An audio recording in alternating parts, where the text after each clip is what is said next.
Hola, qué bueno que estés de vuelta. El Colegio de Especialistas y Médicos Familiares número 21, con la colaboración de el Consejo Mexicano de Certificación, la Federación UONCA y la Confederación Iberoamericana de Medicina Familiar, presentan Viruela símica, manejo en el primer nivel de atención, por la doctora Saraí Victoria García Manzanilla. Pues bueno, vamos a empezar con esta presentación. El tema que vamos a ver el día de hoy. Gracias. El tema que vamos a ver el día de hoy va a ser viruela símica y pues vamos a empezar con la presentación. ¿Qué es la viruela símica? Pues es una enfermedad causada por el virus del mismo nombre. Es una especie del género ortopoxvirus, de la que existen dos clados o dos especies diferentes. La uno que pues se descubrió en África Central y la dos en África Occidental. Y pues el virus de la viruela del simio está estrechamente relacionado con algunos otros ortopoxvirus, como el virus de la viruela. Y justamente al final vamos a ver qué relación tiene con la vacunación y con el antecedente de vacunación de viruela en México. En realidad, pues es considerado una zoonosis porque su inicio en descubierta en animales. Por lo tanto, pues, ¿cuáles son los métodos de transmisión? Pues contacto directo con animales infectados, contacto directo, contacto sexual y contacto con fomites. Es importante mencionar que nosotros en epidemiología realizamos cálculos específicos para poder definir cuál es la transmisión de cada una de las enfermedades, a lo cual le llamamos R0. Es mediante un método estadístico en el cual nosotros determinamos cuál es el nivel de contagiosidad de una enfermedad.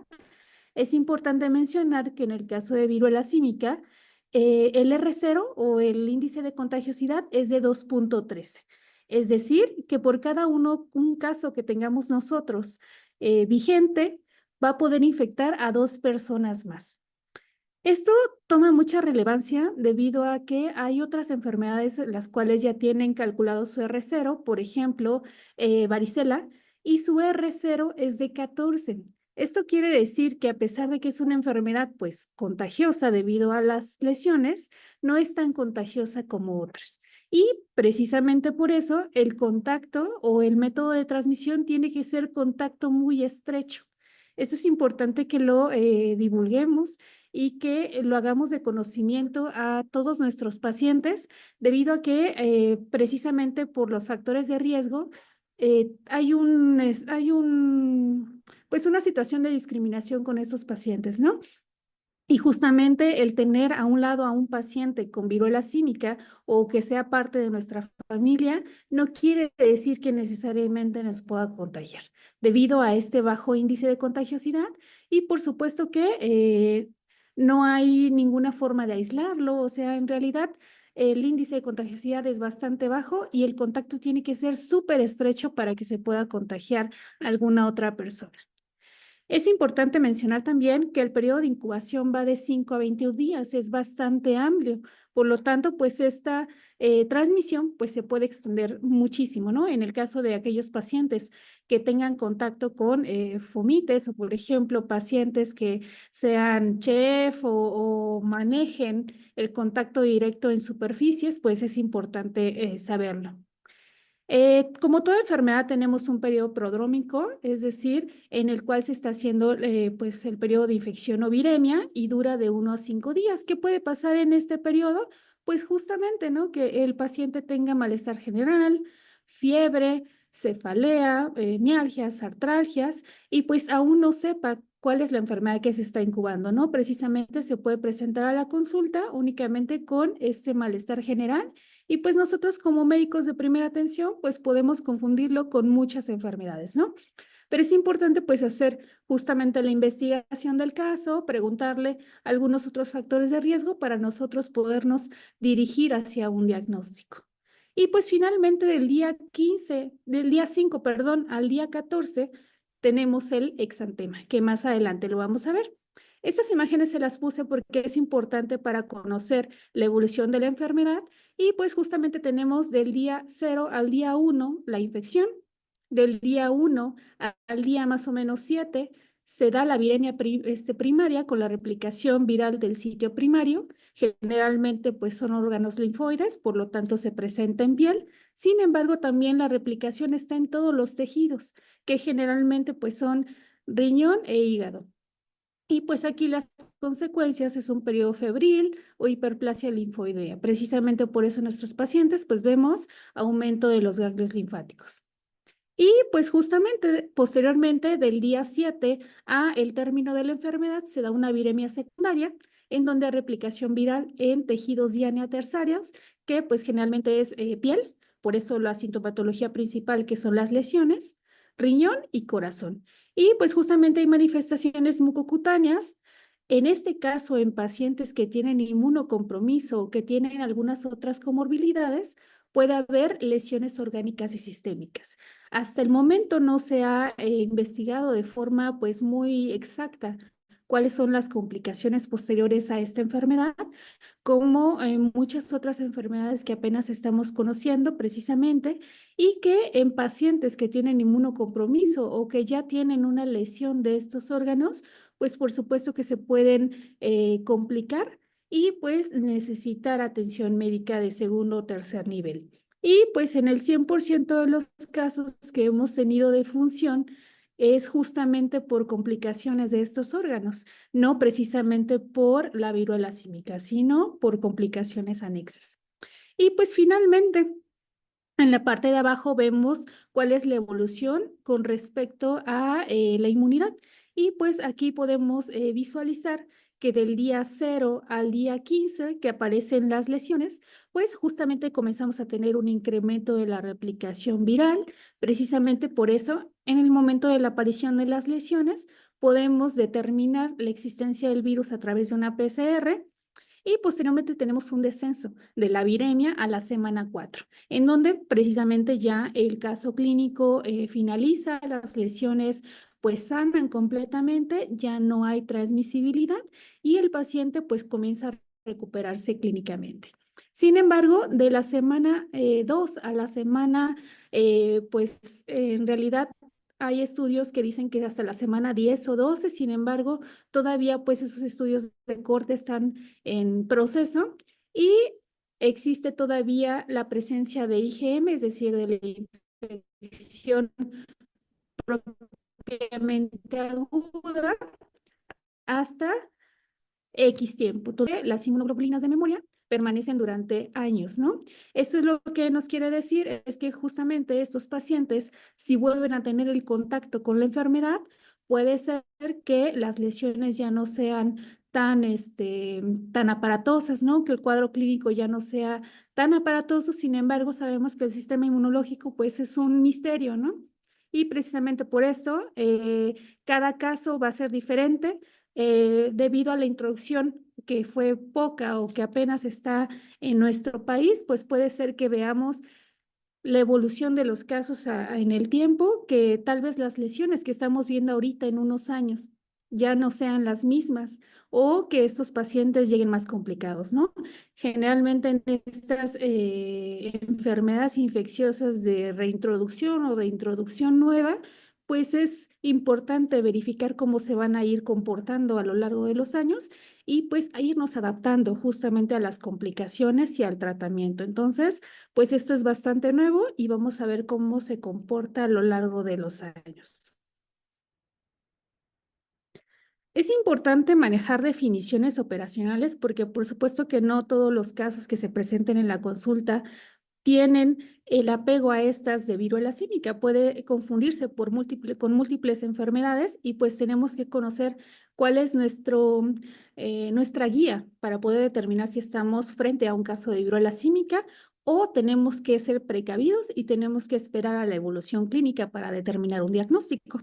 Y justamente se manejan la definición de caso probable, que es persona de cualquier edad, sexo, que presente una o múltiples lesiones cutáneas, ya sea de mácula, pápula, vesícula, pústula y o costra, o de mucosas y que no cuente con un diagnóstico clínico que explique el cuadro actual. Y uno o más de los siguientes signos y síntomas, que es fiebre, mialgia, cefalea, linfadenopatías, astenia, artralgias y lumbalgia.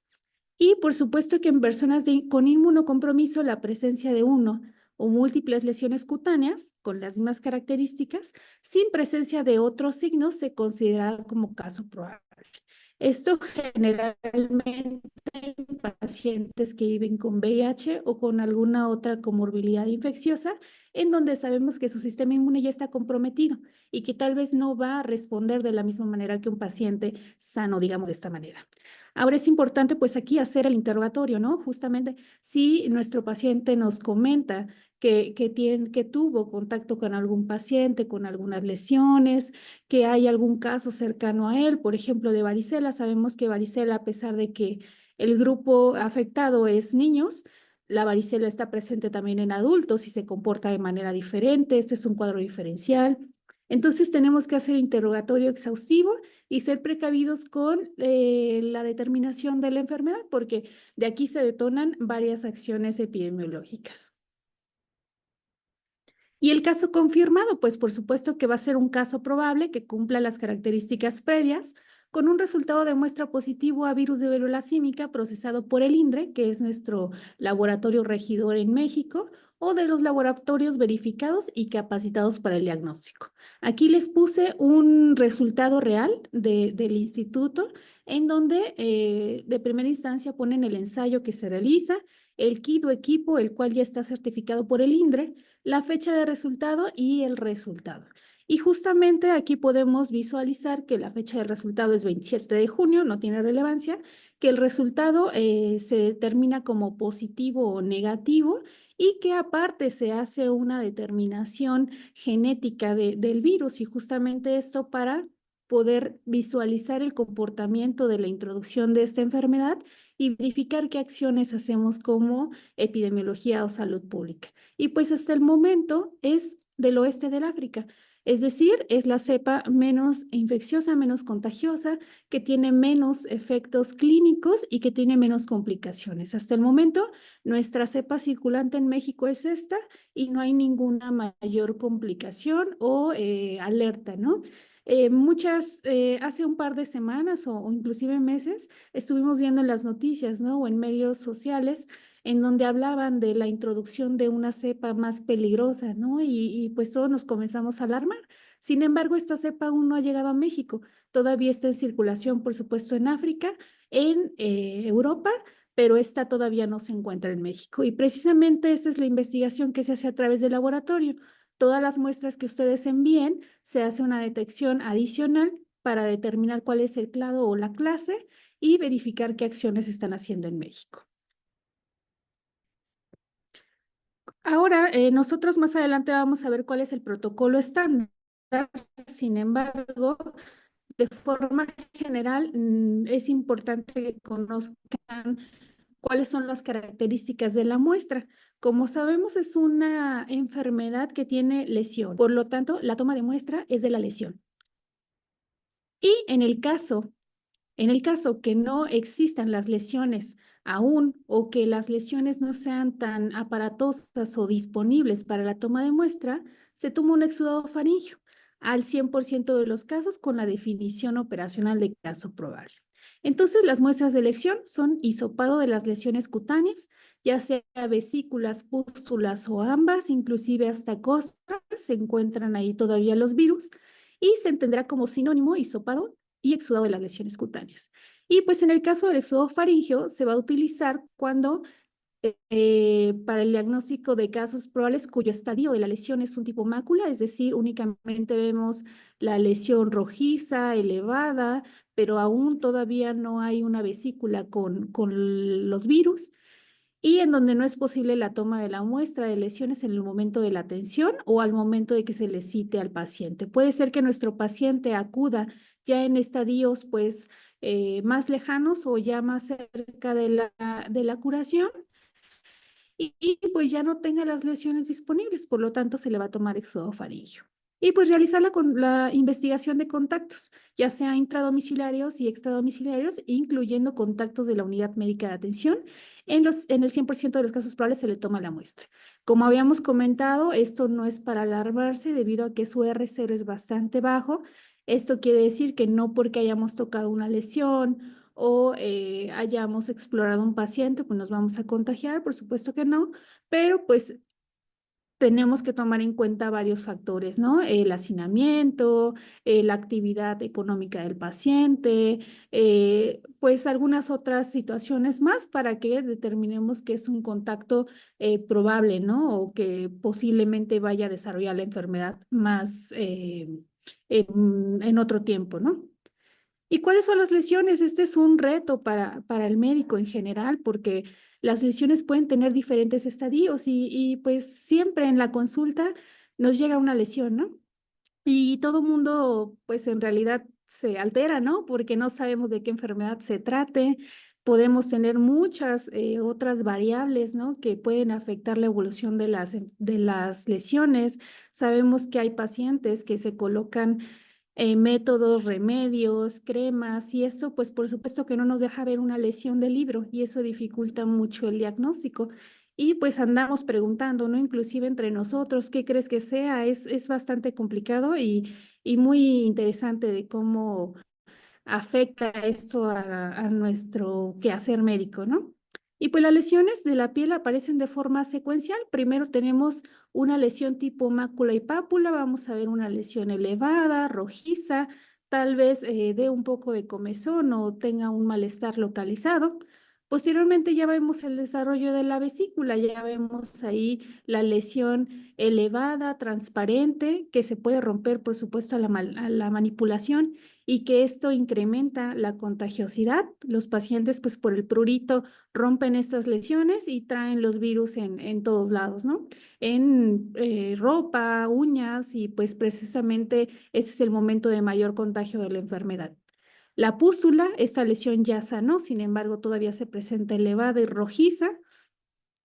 Y finalmente la costra, que a pesar de que, pues quiere decir que es una lesión ya sana o que ya está en proceso de sanación, aún contiene virus y pues sabemos que tenemos el mal gusto de quitarnos las costras o de hacer esa manipulación, por lo tanto, pues continuamos con el periodo de contagiosidad a la manipulación de estas costras. Y pues el cuadro se puede clasificar según el número de lesiones. La OMS y la CDC clasifican esta enfermedad dependiendo si tiene menos de 25 lesiones como leve, de 25 a 99 lesiones como un grado moderado, grave de 100 a 250 lesiones y muy grave más de 250 lesiones.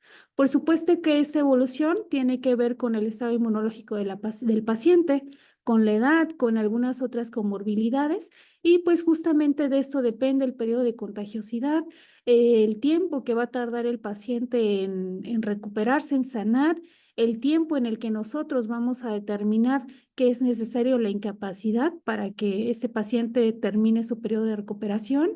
Y también esto determina pues, precisamente la vigilancia del paciente, que nosotros estemos pues preocupados por él o vigilándolo de manera rutinaria para que este paciente pues nos avise de cualquier dato de riesgo que necesite algún tipo de internamiento. Entonces, si me llega un paciente con pocas lesiones, que no son tan aparatosas o que no tienen alguna otra dato de coinfección por bacterias propiamente de la piel, yo puedo quedarme tranquilo de que la evolución va a ser la esperada y que tal vez sí le dé cuáles son pues los signos de alarma, de alerta y que la consulta siempre está disponible. Sin embargo, es un caso que va a evolucionar de manera normal y no se va a complicar. Sin embargo, si veo un paciente con muchas lesiones, con comorbilidades, pues esa es una alerta, ¿no? Para el médico, para que esté atento al caso y pueda estar más vigilado.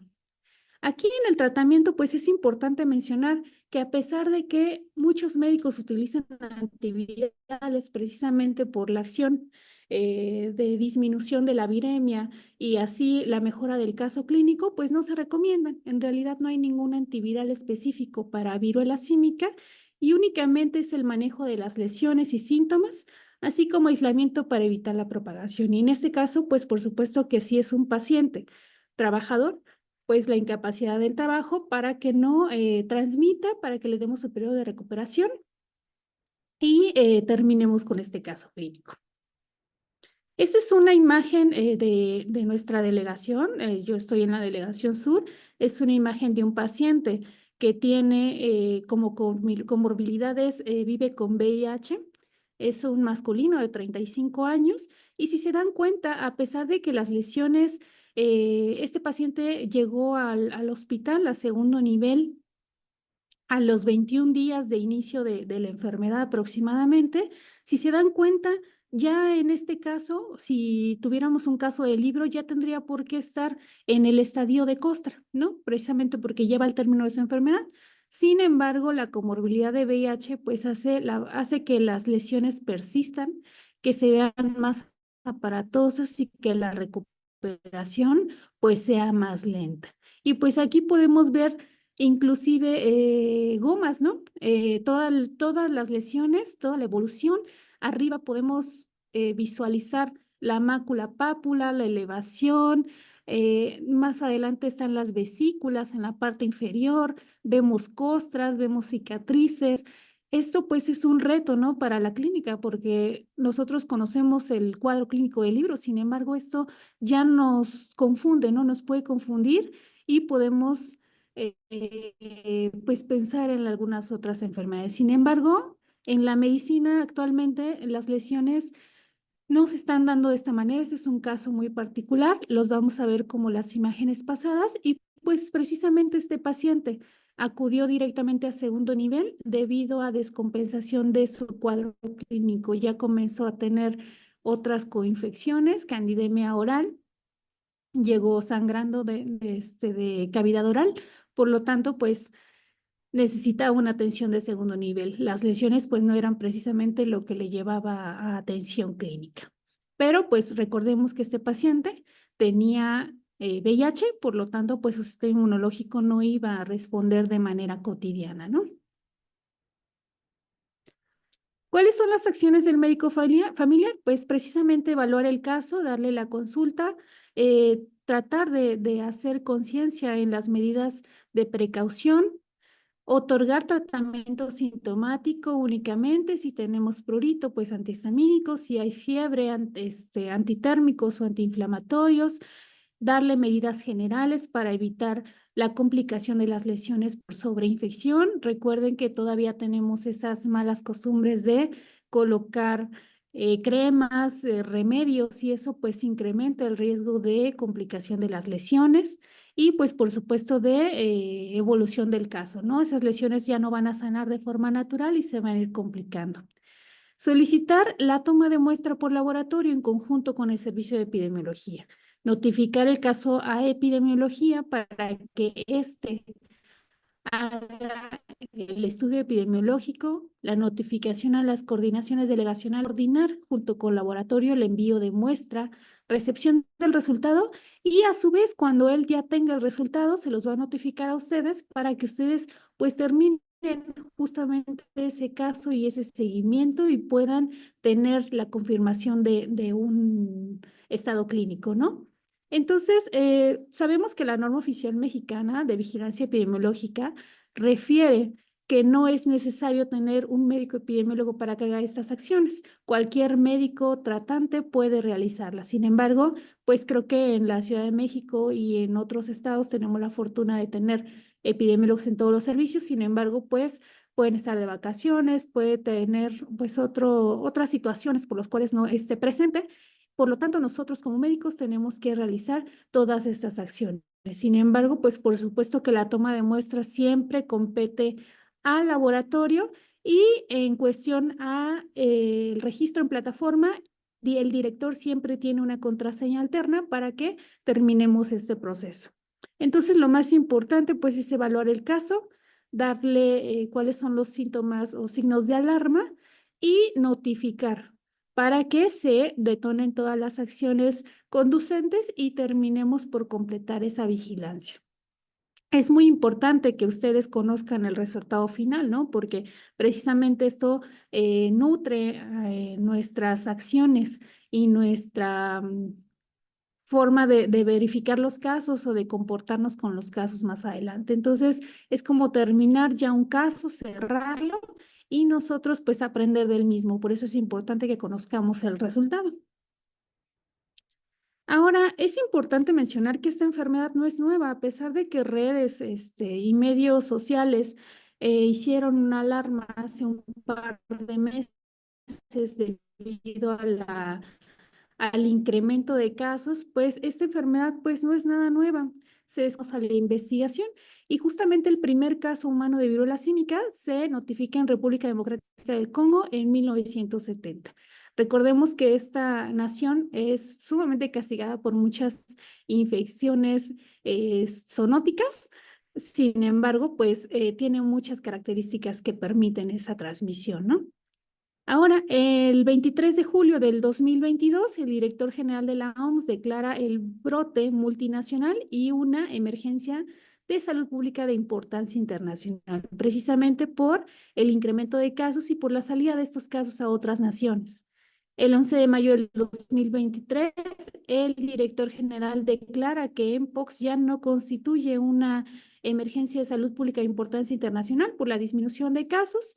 Sin embargo, pues en México, ¿qué hemos tenido? El primer caso confirmado fue en México, se reportó el 28 de mayo del 2022 y si recuerdan, fue en Jalisco, en una fiesta, ¿no?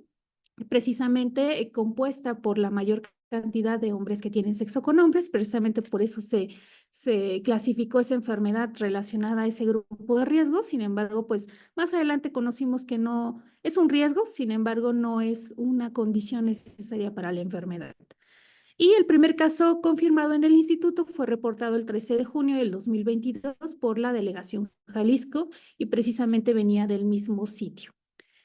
Y pues el 14 de agosto, que fue la noticia que todos pues conocimos y nos alarmamos, el director general de la OMS determinó nuevamente que es una emergencia de salud pública de importancia internacional. Esto pues los antecedentes nos marcan cuál ha sido la evolución de la enfermedad. Obviamente que hemos tenido incremento de casos, estabilidad y disminución de los mismos y así vamos a continuar a lo largo del tiempo. Entonces, pues más bien es adaptarse a la introducción de nuevas enfermedades y verificar cómo se evoluciona. Ahora, es importante conocer qué ha pasado en nuestro país, ¿no? Con respecto a los casos. Y pues justamente, denme un segundo.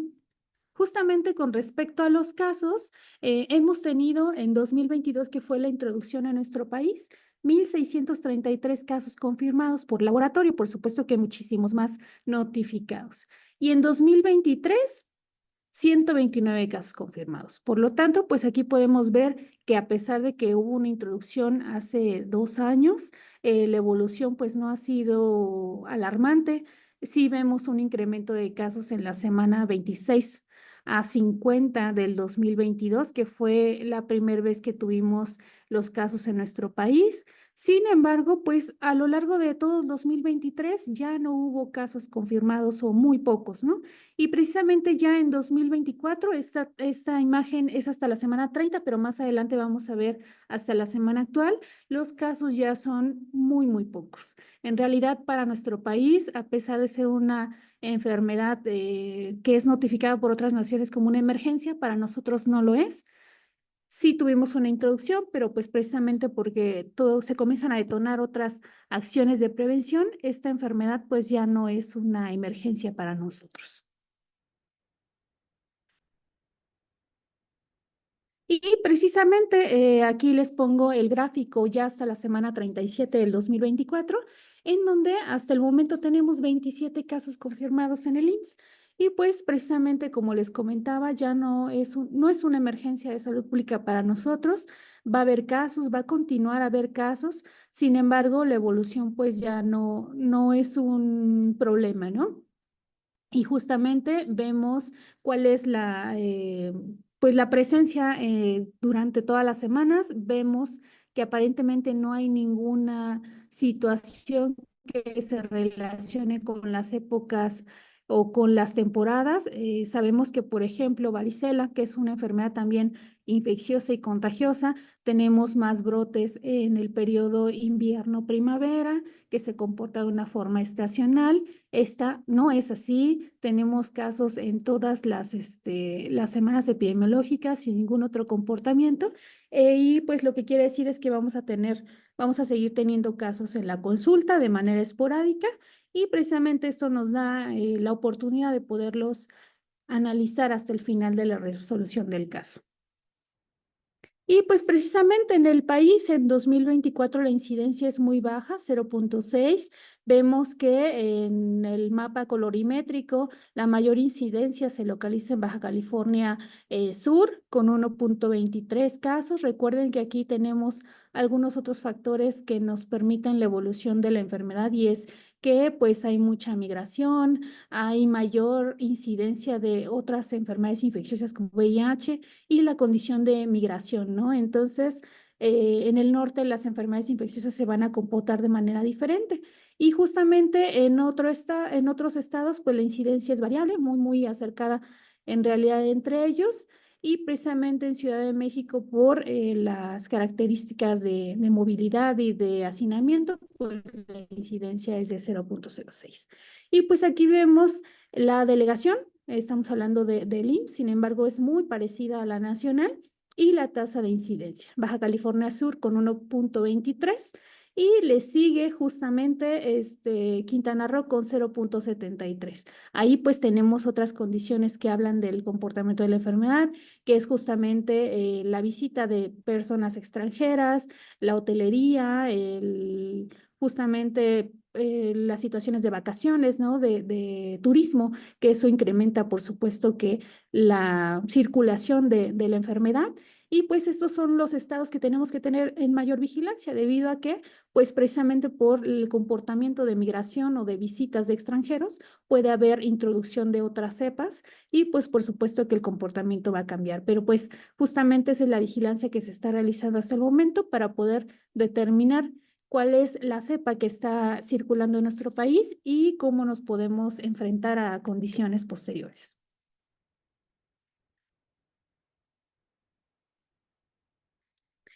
Ahora, ¿cuáles son la caracterización de los casos? Esto es importante porque pues nos habla de condiciones que tenemos que estudiar justamente en nuestro paciente para determinar si es un caso o no de viruela símica.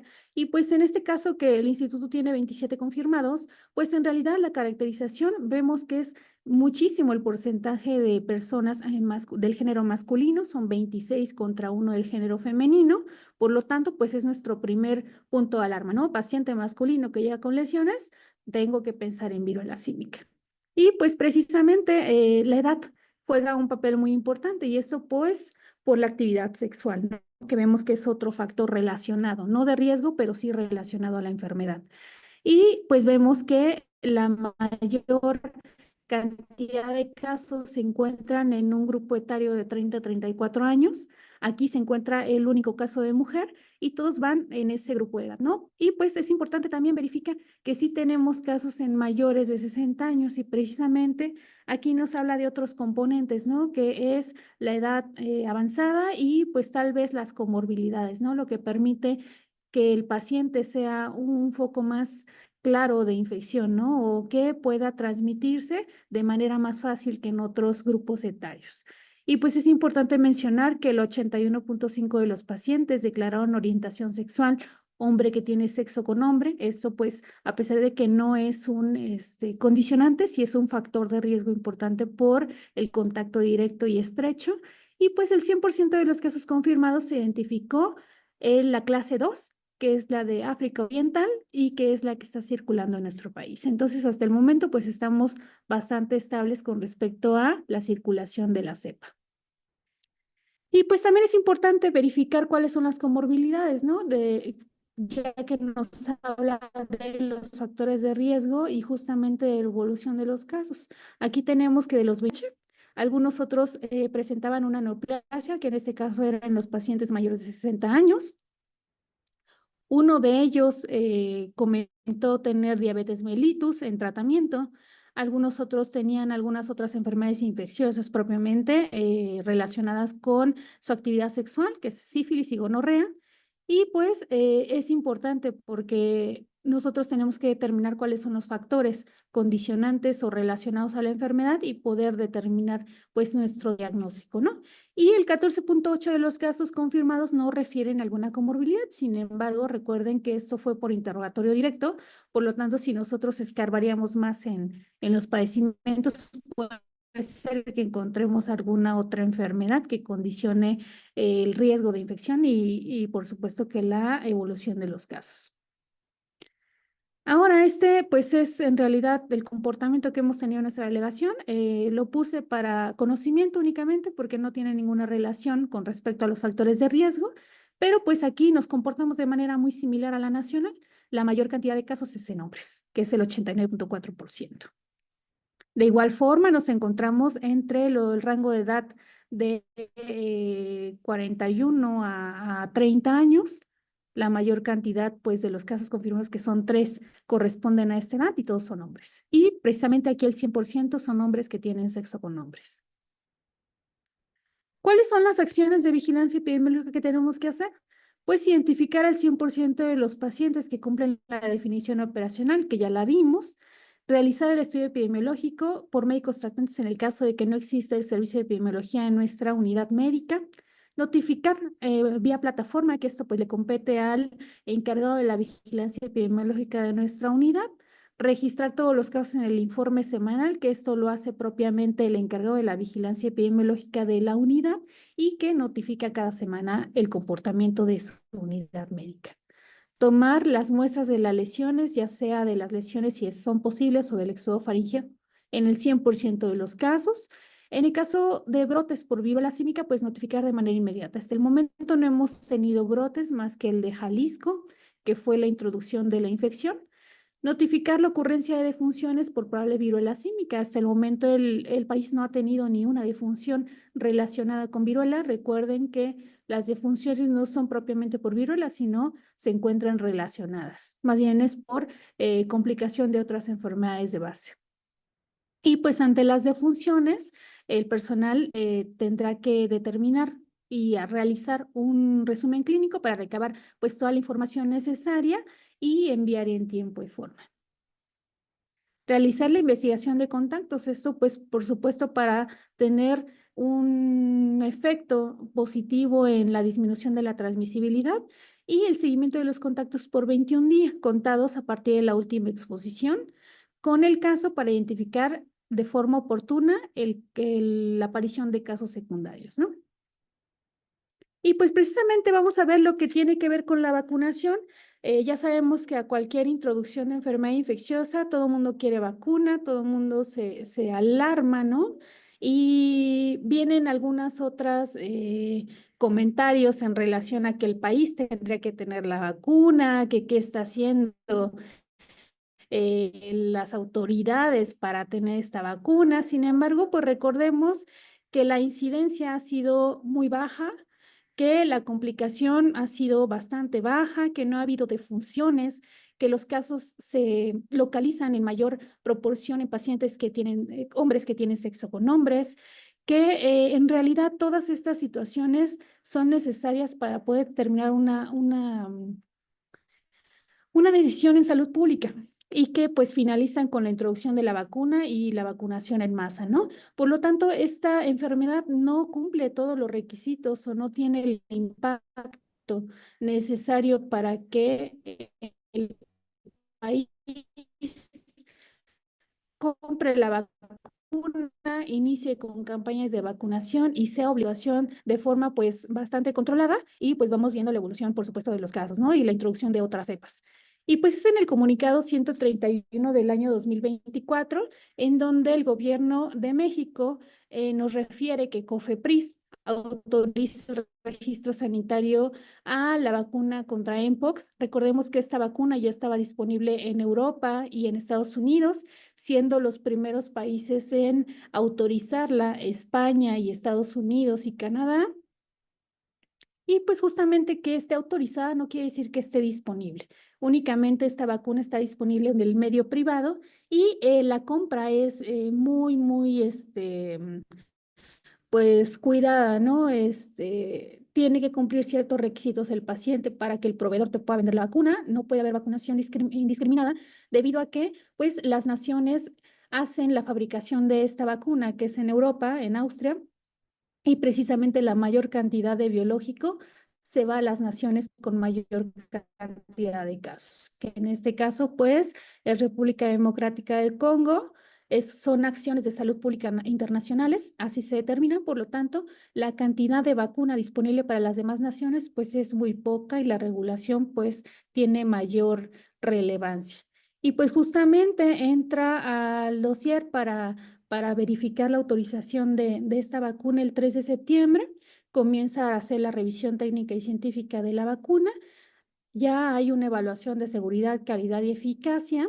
Y el 12 de septiembre obtenemos el registro sanitario, que únicamente, les vuelvo a mencionar, está en medio privado y posterior a una serie de requisitos. No cualquier persona puede tener acceso a la vacuna.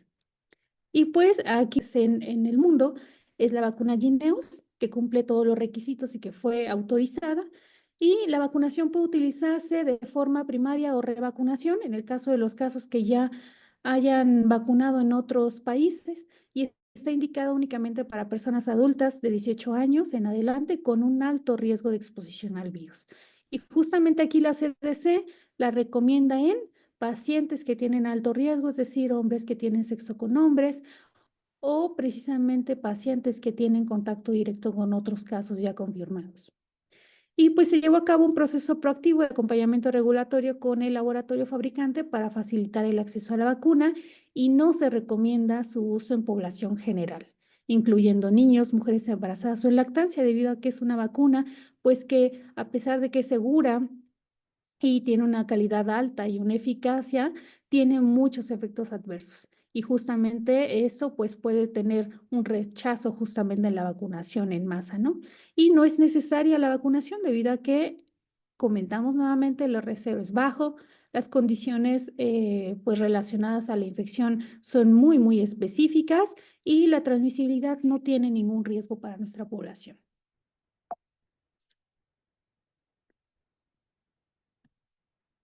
Ahora, eh, justamente pueden, yo creo que han visto en redes sociales que refieren que contra viruela, que contra la viruela normal que conocíamos, que ya está erradicada. Hay muchas interrogantes justamente contra la vacunación. Y pues esto surge debido a que en 1988 investigadores en Zaire analizan las tasas de casos, hacen un estudio de casos y controles y ven cuál es la relación que tiene la infección de viruela símica en personas con y sin cicatriz de vacunación contra viruela. Recuerden que la viruela ya es una enfermedad erradicada en el mundo, por lo tanto, pues ya son pocas las personas que tienen este antecedente de vacunación contra viruela. Ya son personas grandes de la tercera edad incluso que tienen este antecedente, por lo tanto hacen este estudio de casos y controles y concluyen que el 85% eh, es eficaz contra la protección contra viruela del mono. Es decir, pues tiene de alguna forma alguna protección, a pesar de que la vacunación de la viruela no era específica para viruela del mono. Recordemos que es del mismo género y de la misma especie, por lo tanto, pues puede tener una protección cruzada. Sin embargo, esto no quiere decir que tengamos que regresar a la vacunación masiva contra viruela. ¿Por qué? Porque no tiene las mismas características, porque las últimas fabricaciones de esta vacuna ya no están disponibles, ya fueron inactivadas.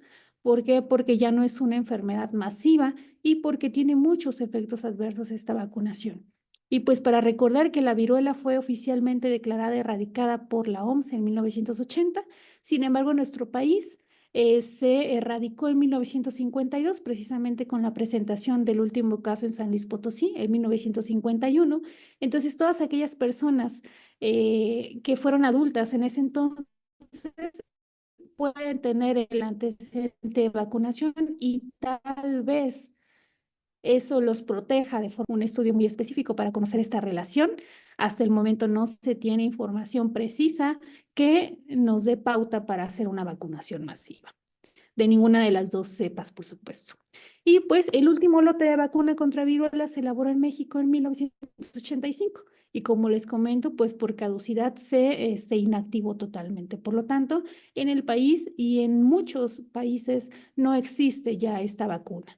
Sí existe pues el virus, ¿no? Resguardado en organismos internacionales específicos para el resguardo de bacterias y virus erradicados. Sin embargo, hasta el momento no se ha visto condiciones necesarias para la elaboración de esta vacuna. Entonces, esta información pues nos ayuda a poder realizar capacitaciones, ¿no?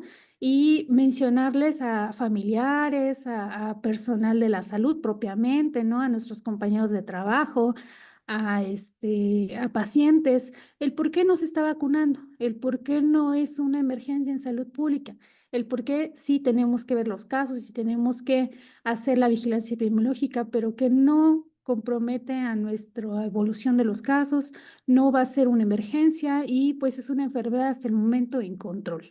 Obviamente, como todas las enfermedades infecciosas de reintroducción, tenemos que verificar cuál es la evolución, cuál es el comportamiento y esos lineamientos pues se van a ir ajustando precisamente a eso. Pero hasta el momento pues es una enfermedad bastante controlada. Pues ustedes van a tener casos en la consulta. Por supuesto que van a ser esporádicos por la cantidad de casos, van a verlos más en pacientes que viven con VIH, con algunas comorbilidades, y las acciones son bastante claras. Entendemos que a veces en la consulta les llegan muchas lesiones, ¿no? Que pueden, pues, confundir el estado clínico o el diagnóstico. Sin embargo, es muy importante y relevante hacer la investigación del caso, hacer el interrogatorio y pues hacer las acciones conducentes. Por supuesto que en relación a los casos confirmados y notificados, pues es muy grande porque precisamente hay muchas enfermedades que se pueden confundir.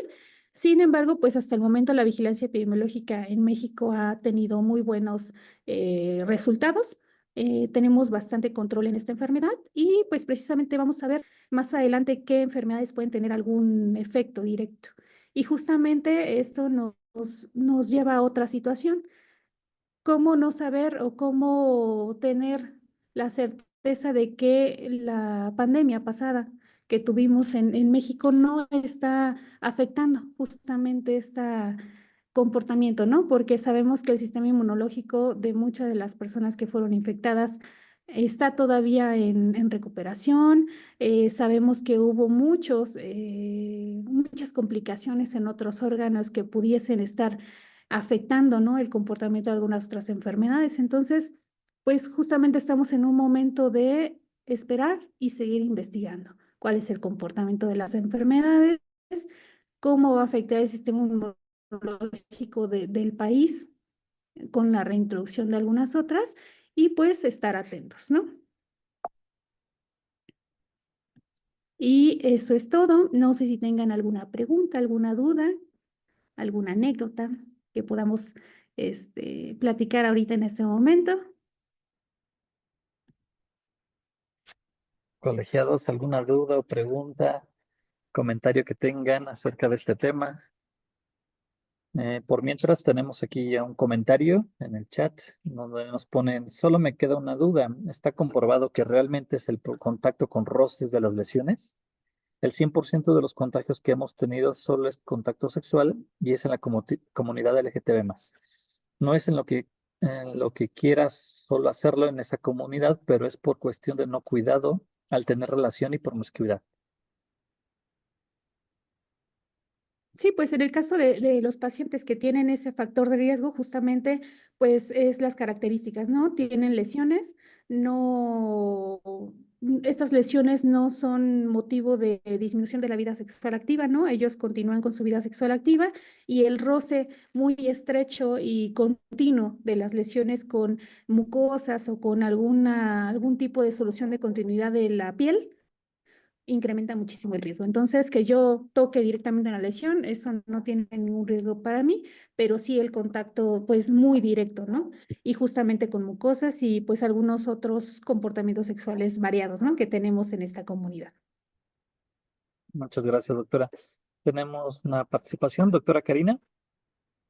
Hola, doctora Saraí, muy buenos días. Qué gusto verla ¿Cómo por está, doctora? aquí. Qué gusto. Agradeciendo el comentario de empoderamiento al inicio de su plática. De verdad es muy grato que esté aquí con nosotros en uno de los colegios más importantes a nivel nacional de medicina familiar.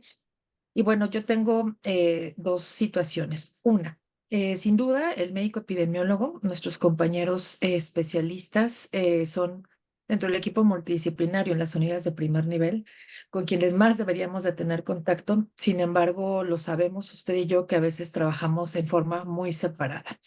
Me gustaría saber, porque aquí en este foro, tenemos médicos familiares de foráneos también, de otras delegaciones. Sin duda, la de FESUR es en donde nos concentramos más, pero ya tenemos, por ahí tenemos, nuestra socia más lejana es Chihuahua. Entonces, ¿qué consejo nos daría a nosotros el médico familiar operativo en cuestión del manejo de esta patología? ¿Qué es lo que nos está faltando? No nada más el hecho de identificar una lesión dérmica, que las lesiones dérmicas no sé mis compañeros, pero un día cuando yo fui operativa, era de lo que más me costaba trabajo identificar como tal la patología.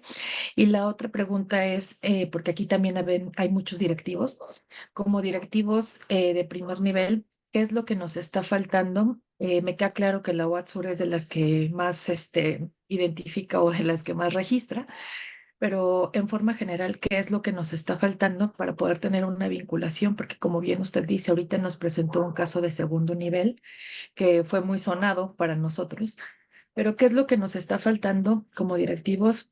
Si es ponerle atención o es plenamente desconocimiento, doctora, me gustaría escuchar su expertise. Sí, pues en realidad es muy importante la notificación del caso. Sabemos que esta notificación no depende de que exista un médico epidemiólogo en la unidad. En realidad, nuestros jefes o nuestros coordinadores de la unidad médica tienen esa competencia y la notificación no está relacionada con la confirmación del caso. Es decir, con que yo notifique y ponga en mi nota clínica la sospecha de la infección, pues este diagnóstico pasa directamente a un sistema de registro y se considera como una notificación. Recordemos que no todos los casos tienen que ser confirmados. Digo, en algunos estados tenemos la ventaja de tener esa batería grande, ¿no? De personal que puede tomar la muestra al otro día o que puede mandarla. Sin embargo, pues la mayoría de los casos no son así, ¿no? Y pues esto nos ayuda precisamente a ver el comportamiento epidemiológico. Sin embargo, hay dos formas de verificar cómo está comportándose una infección en el país y es justamente por laboratorio, donde tengamos esa ventaja de tomar la muestra, de enviarlo, de tener la recepción, de que es una muestra adecuada y que todo salga súper bien. Pero la otra forma y la más eficaz es que nosotros lo contemplemos como un diagnóstico probable. Y yo creo que eso es lo que más impacta, ¿no? En esta categoría muy importante de medicina familiar, que a pesar de que yo no tenga esas herramientas de diagnóstico por laboratorio, yo por clínica determino que es un caso probable y eso pues va a mejorar mucho la situación de notificación y de registro, ¿no? Todo aquí recordemos que es registro y nos ayuda muchísimo.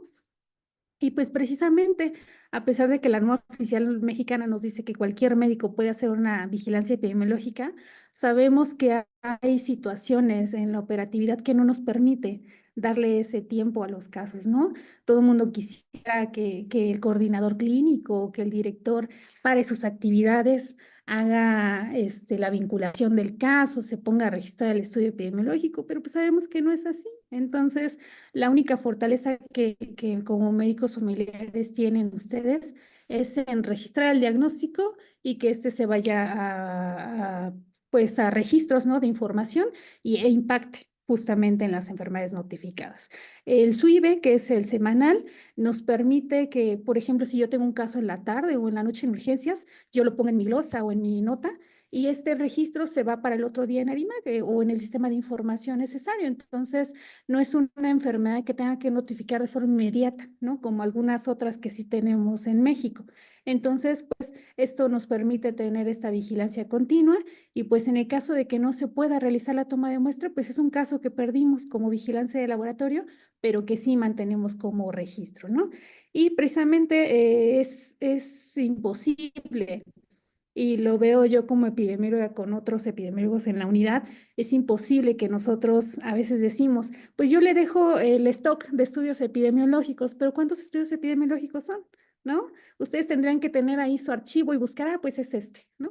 O es este. Y pues sabemos que la consulta es imposible. Damos atención al paciente o hacemos todo lo documental. Entonces, pues si se nos va el caso, es totalmente aceptado, es natural, ¿no? Simplemente reforcemos esa parte de diagnóstico, de registro, de yo otorgar un probable y con eso es suficiente, ¿no?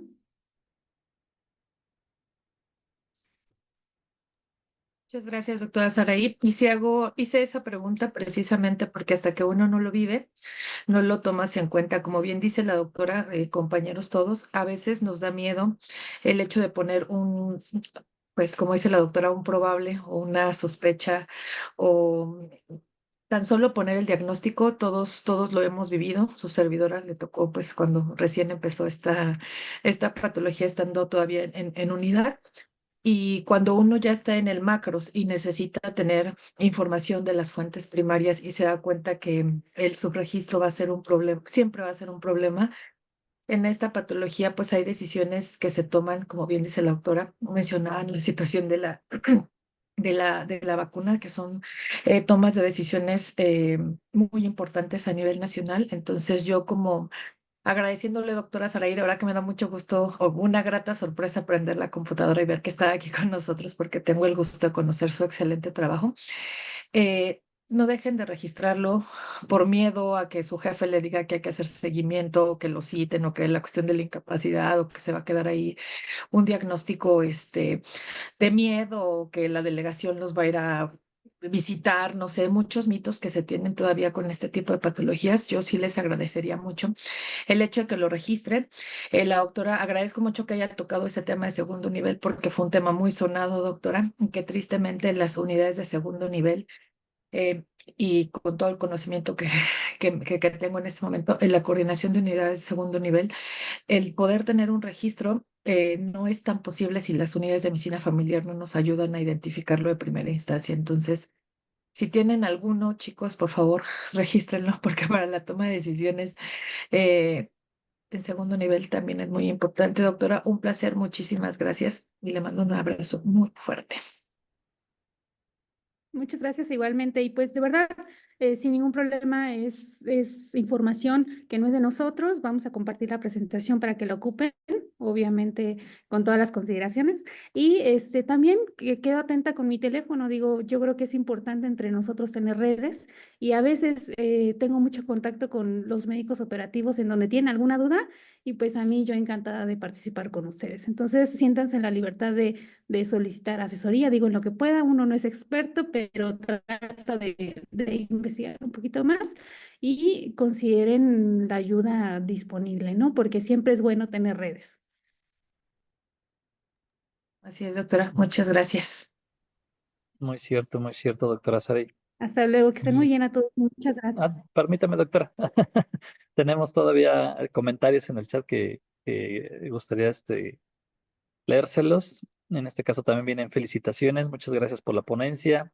Excelente ponencia. La población en general llega muy alarmada solicitando pruebas especializadas, no cumpliendo con criterios epidemiológicos, algo que ya nos había comentado. Excelente presentación. Muchas gracias, doctora. Excelente, muy didáctica presentación. Gracias. Fue importante que hablara sobre la vacuna, ya que algunos pacientes solicitan vacunas. Así podemos dar una respuesta. Muchas gracias, doctora Zaire. Excelente ponencia. Saludos. Gracias, doctora. Y retomando un poquito lo de las vacunas, creo que sí es un tema precisamente que se quería tomar aquí con los colegiados, dado precisamente toda esta información que de repente se encuentra en las redes sociales. Y precisamente lo comenta usted, de repente ponen muy alarmantes, ¿verdad? Que el virus, que etcétera. pero yo ahorita comentando usted las cepas que precisamente son las que se encuentran en nuestro país, ¿verdad? El grado de contagiosidad, etcétera, y las vacunas y cuándo es necesaria, pues creo que ya ahorita con esta información, pues podemos ya precisamente dar una respuesta a los pacientes, ¿verdad? Y un seguimiento, porque es muy importante lo que acaba de mencionar, que se dé seguimiento, que se informe al registro epidemiológico, pero muy importante esto, lo que mencionan bien, que vacunas, porque sí, exactamente, todo el mundo ya quiere la vacuna, tiene esta enfermedad y si hay una vacuna.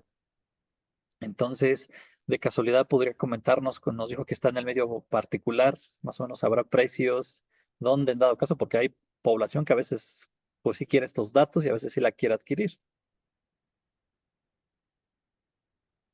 Sí, pues en realidad hay organismos importantes y que tienen contacto directo con las distribuidoras, en este caso que es la europea, y únicamente en este momento está disponible a través de la Asociación Mexicana de Vacunología, que tiene mucho contacto precisamente pues, con farmacéuticas que no están presentes en México. Entonces, pues en realidad, si quisiera la vacuna, si tiene los medios y los costos, en realidad hasta ahorita, como es apenas un proceso de certificación de COFEPRIS, hay costos pues específicos para cada país, ¿no? Entonces, hasta el momento no tenemos esa información, pero pues es importante que en cuanto la tenga se las comunique para dar la información completa, eso considero un hecho, pero sería a través de alguna situación de organismo nacional, ¿no? Que hasta el momento sería la Asociación Mexicana de Vacunología, que a pesar de que no es una institución, pues, de gobierno, ¿no? Es una asociación, pero es la única que tiene contacto con la vacuna directamente. Entonces, pues, si tienen algún paciente, pues podríamos hacer la conexión directamente con la asociación y que ellos les den la información necesaria. Pero hasta el momento, por lo que yo sé, por otros contactos, la vacuna está en más de 10,000 pesos.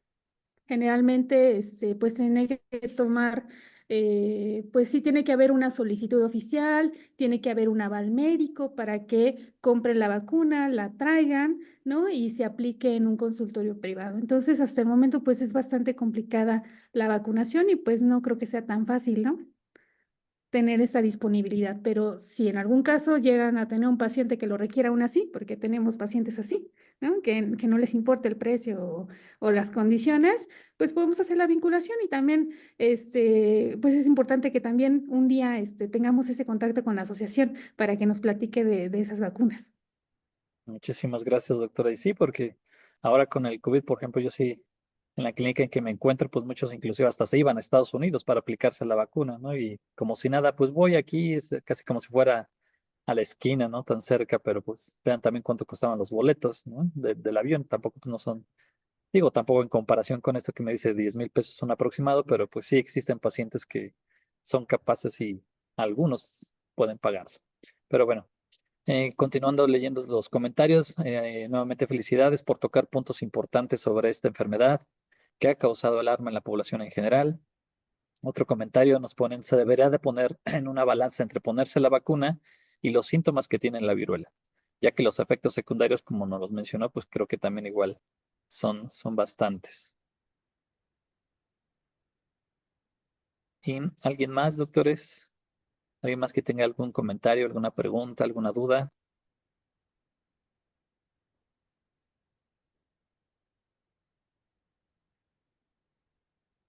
Aparentemente creo que ya no tendremos preguntas.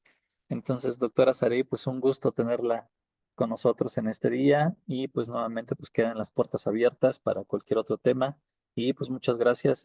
Si en este caso nos permite su número de contacto, su correo electrónico para podérselas hacer llegar a los colegialos en dado caso que tuvieran alguna duda, ¿verdad? Con algún caso, si es posible y me lo permite, y me lo hace llegar, yo se los Sí, compartiría claro que por sí, el se lo chat. comparto, doctor.